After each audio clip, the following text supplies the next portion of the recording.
paz do Senhor, queridos irmãos, tudo bem com vocês? Como passaram o Natal? Eu passei bem, graças a Deus, com a minha família. Graças a Deus, queridos irmãos, que o mundo comemora o Natal com o Papai Noel. Nós comemoramos o Natal como o nascimento do nosso Senhor Jesus Cristo. Embora sabemos que não foi nessa data que ele nasceu, mas o importante é que tem uma data para que seja comemorado o nascimento do nosso Senhor Jesus. Então nós agradecemos a Deus e comemoramos também o nascimento do nosso Senhor, amém, queridos? Graças a Deus que ele nasceu, ele cresceu, ele viveu na terra, ele morreu e ressuscitou para nos dar a vida eterna, amém? Queridos, eu tenho uma palavra aqui que eu estava meditando e gostaria de trazer uma reflexão para a gente pensar um pouquinho na palavra de Deus, como a gente faz, né? Como a gente sempre deve fazer, a gente deve refletir na palavra de Deus, pensar nos ensinamentos que ela traz para nós, para que a gente possa estar sempre vigiando e pondo em prática a palavra, amém, queridos, em nome de Jesus. Então está lá no livro de Juízes, capítulo 16, a partir do versículo 20, que diz assim, ó. Então ela gritou: Sansão, os filisteus vieram atacá-lo. Ao acordar, ele pensou: farei como das outras vezes e me livrarei deles. Mas não sabia, porém, que o Senhor o havia deixado. Os filisteus o capturaram, furaram seus olhos, levaram-o para Gaza, onde prenderam com 2 correntes de bronze, obrigando-o a moer cereais na prisão. Então, até aqui, queridos irmãos, esses versículos aqui da palavra de Deus, que vai nos falar a respeito da história de Sansão. Queridos irmãos, essa história de Sansão, ela é uma história muito importante, onde tem alguns ensinamentos espirituais para nós. O que nós vemos aqui? A Bíblia, queridos irmãos, começa falando por que Deus criou Sansão, por que Deus queria usar Sansão, qual era a importância da vida de Sansão. A Bíblia diz que os filhos de Israel fizeram o que era mal diante dos olhos de Deus, então Deus ali levantou Sansão para que ele pudesse libertar o seu povo das mãos dos filisteus, que o povo de Deus estava preso nas mãos do inimigo por conta da sua desobediência. Mas ali, Deus sempre, quando o povo pecava, errava, se arrependia, Deus sempre levantava alguém para que pudesse instruir o povo, para que pudesse libertar o povo, para que pudesse dar uma oportunidade de salvar o povo, tirar das mãos do inimigo. E aí a Bíblia vai nos contar que a mãe de Sansão, ela era uma mulher estéril, ela não podia gerar filhos. Então a Bíblia conta que apareceu o anjo de Deus, a esposa de Manoá, a mãe de Sansão, e ali ele falou para ela que ela ia gerar, que ela ia ter um filho e que ele seria consagrado a Deus, ele seria nazireu. E ali o anjo falou que ela não poderia beber bebidas fortes, ela não poderia comer nenhum alimento impuro, ela não poderia comer uvas passas, nada que fosse fermentado, nada que fosse impuro, ela deveria ter a sua vida ali separada, consagrada para Deus. E que o menino não deveria ter os seus cabelos cortados, né? O cabelo dele sempre iria crescer e nunca seria cortado. Este era as condições ali da consagração da vida de Sansão. Então, queridos irmãos, e aí a Bíblia continua nos contando que o menino foi crescendo e ele era muito forte, então ele vencia todos os seus inimigos. Por onde ele passava, Deus ia dando vitória para ele, Deus ia abençoando, o Espírito do Senhor vinha sobre ele, tomava ele e ele conseguia vencer qualquer inimigo. E ali ele tinha uma força incrível que ninguém tinha, nenhum outro homem tinha a força que ele tinha quando o Espírito de Deus vinha sobre ele. Então todo mundo ficava admirado, todo mundo queria saber de onde vinha aquela força, por que ele era assim tão forte. E aí a Bíblia nos conta que certo dia ele se interessou por uma filisteia, diz que era uma mulher era uma mulher, né, filha dos filisteus. Não era Dalila. Quando a gente ouve, às vezes, essa história, a gente pode confundir que era Dalila. Não era Dalila ainda, era uma outra mulher. E aí diz que ele se interessou por aquela. E o pai e a mãe dele foram contra ele ter se interessado por uma filisteia. Mas a Bíblia fala, queridos irmãos, que aquilo já era um plano de Deus, porque Deus queria que Sansão ali derrotasse os filisteus.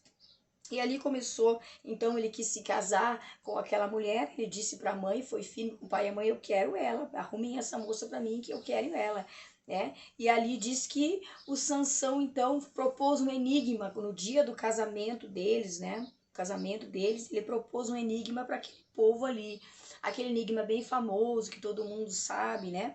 Queridos irmãos, que foi quando ele matou o leão e depois ele passou de novo pelo mesmo caminho onde estava o leão morto e ali tinha juntado mel ali. E ele comeu, pegou um pouco daquele mel, comeu, deu para o pai dele e para a mãe dele, né? Ali ele já fez uma coisa que não poderia fazer, porque ele não poderia tocar nada impuro, diz a Bíblia. Ele era consagrado para Deus, não poderia tocar. Então ali já começou já o erro de Sansão, já começou o Sansão a se desviar, se desobedecer o propósito de Deus para a vida dele, né? E além dele comer, ainda deu um pouco para a mãe, deu um pouco para o pai também. E ali ele propôs um enigma para aquele povo, e o povo filisteu, ninguém conseguia descobrir aquele enigma dele, que tinha a ver com o que ele tinha feito ali, quando ele matou o leão, né? Do forte, do comedor, saiu comida, e do forte saiu doçura. Era o enigma de Sansão. Ninguém conseguiu discernir aquele enigma. Mas aí foram para a mulher de Sansão e ameaçaram ela. Disseram, olha, tu vai nos contar qual que é a resposta do enigma dele, porque aquilo valia muitas roupas naquela época, né? Era o enigma de Sansão, valia muitas roupas para quem acertasse o enigma. E ali, então, a mulher foi obrigada a dizer, queridos irmãos. Então, ela teve que entregar ali Sansão. E ali, ela entregou o Sansão e eles descobriram, eles disseram qual que era o enigma. E o Sansão ficou sabendo que foi através da mulher ali, da Filisteia, que eles ficaram sabendo. Aí ele se aborreceu e foi embora, não quis mais ela, acabaram brigando ali, né? E ali, queridos irmãos, a história passou, ele teve que pagar todas as roupas para aqueles homens, ali ele conseguiu as roupas, pagou as roupas, conforme era a proposta. E ali a história continua se desenrolando, queridos irmãos. Mas o que me chama a atenção aqui nessa história toda foi que a desobediência dele começou aos pouquinhos, sem ele perceber. Sabe? Começou devagarzinho, sem ele imaginar, queridos irmãos. E muitas vezes conosco também é assim. A nossa desobediência começa aos poucos, né? E outra coisa que me chamou a atenção também nessa história foi que quando ele conheceu a Dalila, que aí foi outra mulher que ele conheceu e se apaixonou por ela, ela falou para ele três vezes que ele contasse qual era o segredo dele. E as três vezes ele mentiu para ela. E as três vezes, queridos irmãos, ela entregou ele para os filisteus, para que os filisteus viessem prender ele. E mesmo assim, com aquelas três tentativas ali, que ela, de traição da parte dela, aquelas três traições ali, ele não se deu conta que aquela mulher, queridos irmãos, queria derrubar ele, que aquela mulher queria acabar com ele. Então eu fiquei pensando aqui, trazendo para nós, irmãos, o ponto de cegueira espiritual que chega uma pessoa.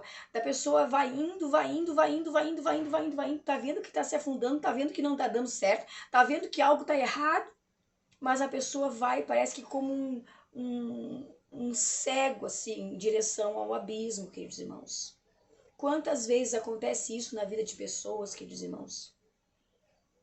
Quantas vezes o inimigo vem vindo, cercando, usando pessoas e dando sinais. Olha, o que eu quero fazer contigo, eu quero te destruir, eu quero acabar contigo, eu quero acabar com o teu ministério.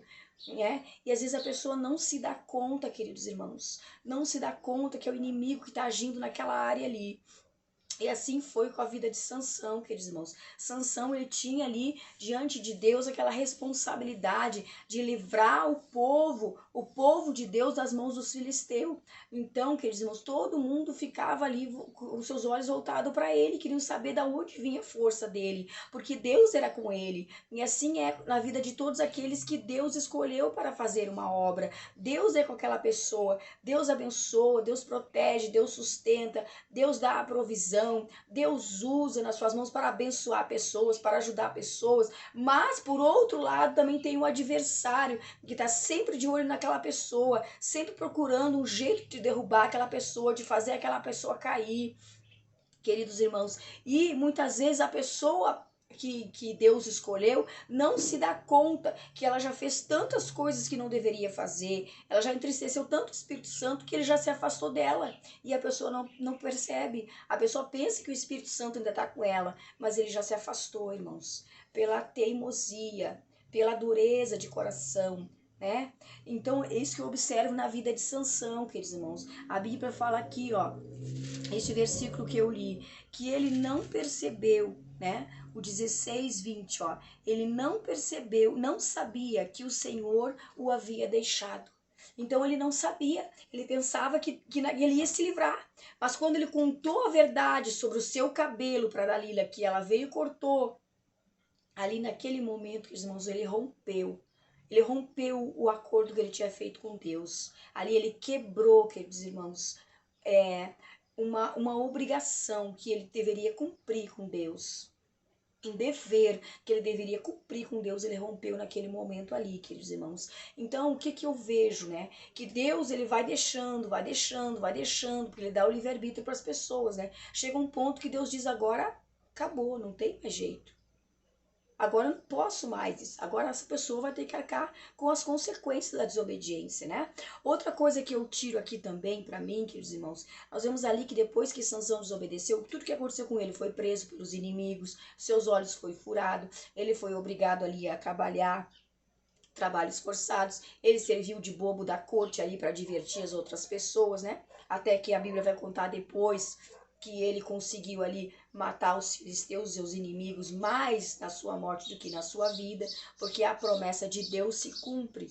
Então, o que eu vejo aqui, queridos irmãos, também? Que a promessa de Deus, ela se cumpre. Só que muitas vezes, queridos irmãos, Deus não tinha planejado que fosse daquela forma. Deus não tinha planejado que fosse com todo aquele sofrimento. Aquele sofrimento todo na vida de Sansão foi por conta da sua desobediência. Foi por conta dele ter endurecido o coração para Deus. Tanto Deus não tinha planejado que o Espírito Santo se afastou dele quando ele falou a verdade que não poderia falar. Que era do seu cabelo, que a força estava no seu cabelo, porque ele era consagrado a Deus. Então ali, queridos irmãos, nós vemos o quê? Que Deus, ele é poderoso para cumprir a sua palavra. Mas muitas vezes as coisas que acontecem na nossa vida, às vezes a gente pensa, é uma prova, eu estou passando por uma prova, mas aí a pessoa está lá entra ano e sai ano e a pessoa sempre na prova. E não é prova não, irmão, às vezes não é prova não. Às vezes é consequência da desobediência, consequência dessas escolhas erradas, consequência de sair fora do projeto de Deus para a sua vida, para a nossa vida, queridos irmãos. Então, isso que o Senhor falava no meu coração. Às vezes, as pessoas pensam, ai, Senhor, essa prova. Não, irmãos, a prova é um período só, é um tempo. Passou um tempo, a prova acaba. Aí pode ser que venha outra prova, mas a pessoa não vai ficar a vida toda, a vida inteira sendo provado. Aí acabou aquela prova, a pessoa vai passar um tempo numa boa, até pode ser que depois venha outra prova, mas a consequência da desobediência, queridos irmãos, às vezes ela fica a vida inteira, a pessoa vai passar a vida inteira naquela consequência. E qual foi a consequência da desobediência da vida de Sansão, irmãos? Ele perdeu os seus olhos primeiro, perdeu a sua visão, e depois ele teve que perder a sua vida, queridos irmãos. Ele teve que perder a sua vida. Não era projeto de Deus que fosse daquela maneira, queridos irmãos. A vontade de Deus se cumpriu, que ele conseguiu ali matar os seus inimigos. Mas Deus não queria que fosse assim, queridos irmãos. Foi assim por conta da teimosia, da dureza do coração do Sansão. Então isso aqui serve de exemplo para nós. Vamos sempre pedir ao Senhor, Senhor, me dá a sensibilidade, Senhor, espiritual nos meus ouvidos, para que eu possa ouvir a tua voz quando o Senhor falar comigo, né? Que a gente possa ouvir. E os sinais também, os irmãos. Deus nos dá sinais. Sinais quando o inimigo se aproxima. Sinais quando tá vindo. A gente tá vendo às vezes o que tá acontecendo. Olha, isso aqui não tá certo. Mas isso aqui tá demais. Né? Foi o que aconteceu na vida de Sansão. Os sinais ali, quando a Dalila começou ali a trair ele já era para ter percebido. Peraí, essa mulher quer acabar comigo. Essa mulher não me ama. Essa mulher quer acabar comigo. Mas ele estava tão cego, irmãos. Tão cego. Não sei se por amor, não sei porquê. Ele estava muito cego. Muito cego mesmo. E ali, irmãos, ele começou, então, o fim da vida dele. Então, o que eu tiro de lição para nós? O que eu já falei, irmãos, sobre nós estarmos vigiando e sobre também a liderança, né? Quando Deus tem um projeto na vida de alguém, queridos irmãos, o inimigo sempre vai se levantar para tentar acabar com esse projeto. Sempre ele vai tentar, queridos irmãos, de uma forma ou de outra, ele vai tentar. Mas Deus é poderoso para cumprir aquilo que Ele te prometeu. Deus é poderoso para cumprir aquilo que Ele me prometeu, queridos irmãos. Uma coisa que eu sempre penso na minha vida, quando a gente vai orar, o Espírito Santo, queridos irmãos, Ele fala conosco. Às vezes Ele fala na palavra, às vezes Ele fala em sonho, às vezes Ele fala diretamente na nossa mente, às vezes Ele usa pessoas para falar conosco, né? E o Espírito Santo, queridos irmãos, o poder de Deus continua o mesmo. Deus continua poderoso, queridos irmãos, para nos abençoar, para nos sustentar, para nos fortalecer. Então, a gente sabe que o inimigo se levanta, mas a gente também sabe que Deus é poderoso. Mas nós temos que lutar contra, às vezes, a nossa natureza, irmãos. A nossa natureza teimosa, queridos irmãos. Então, sempre pensar sobre isso. Ó, nem tudo que a gente está passando é prova, às vezes é consequência da desobediência, viu? Então, queridos irmãos, Deus é justo. Deus é fiel, Deus é poderoso para cumprir as suas promessas na nossa vida, mas nós temos que fazer a nossa parte, porque se a gente não fizer a nossa parte, de repente a pessoa pode ter que pagar um preço, queridos irmãos. Às vezes um preço bem alto pela desobediência. Então, queridos, vamos estar sempre vigiando, observando a palavra de Deus, observando os ensinamentos da palavra de Deus, queridos irmãos, e nos esforçando para caminhar, sentindo a presença dEle. Né? Nós temos que sentir a presença do Senhor, a presença do Espírito Santo, porque o Sansão, queridos irmãos, ele já estava aos pouquinhos se afastando de Deus pela desobediência, que ele não percebeu, ele achou que o Espírito Santo estava com ele. Isso aqui chamou muita atenção do meu coração. Ele achou que o Espírito Santo estava com ele, não estava mais, o Senhor já tinha se afastado dele. Então, queridos irmãos, é algo para a gente pensar na nossa vida. É algo para a gente pensar, irmãos. E às vezes eu fico meditando nos homens da Bíblia Sagrada, como Deus falava com estes homens, né? Como Deus enviava anjos para falar com eles, como Deus falava com eles, né? De forma tremenda, poderosa. E eu fico pensando hoje, queridos irmãos, conosco, é o mesmo Deus que nós servimos. É o mesmo Deus que usava estes homens de forma tremenda, queridos irmãos. E nós temos que querer isso também para nós, né? Pedir ao Senhor, Senhor, fala comigo. Eu quero ouvir a tua voz, eu quero sentir tua presença. E pagar o preço, irmãos, pagar o preço mesmo da oração, do jejum. Dedicarmos a nossa vida ao Senhor, buscarmos, temos desejo, temos interesse em estarmos na presença de Deus, amém, queridos? Porque, queridos, não é fácil, não é fácil. É uma batalha espiritual a cada dia. Mas em nome de Jesus, que o Senhor te abençoe. Que o Senhor abençoe tua família, que o Senhor me abençoe também e abençoe minha família, amém, queridos? Em nome de Jesus. É só uma reflexão para que a gente possa pensar. Deus te abençoe, beijo.